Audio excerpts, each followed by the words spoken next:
আপনি ধরে রাখুন, এটা ওর শেষ বক্তব্য।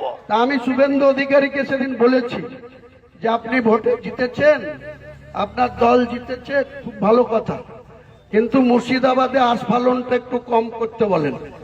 আমি যেদিন ময়দানে মুসলমানদের নিয়ে নেমে যাব না, সেদিন এমন ছাটা ভাঙা মাছ শুরু করব যে আপনাদের পতাকা বহন করার লোক থাকবে না। আর কতদিন এই হিন্দু মুসলিম করে বাজার গরম করে রাখবেন? আচ্ছা হুমায়ুন বাবু, আপনি তো বাবরি মসজিদ তৈরির ঘটনাকে কেন্দ্র করে নতুন দল তৈরি করে ফেলেছেন, AGUP।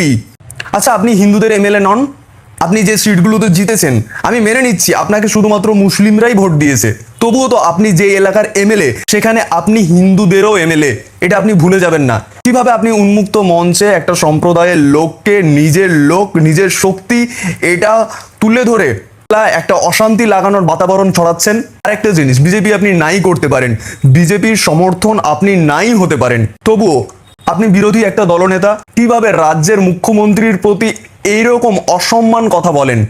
আপনি একজন জনপ্রতিনিধি, আপনার মুখের ভাষা সংযম হওয়া উচিত।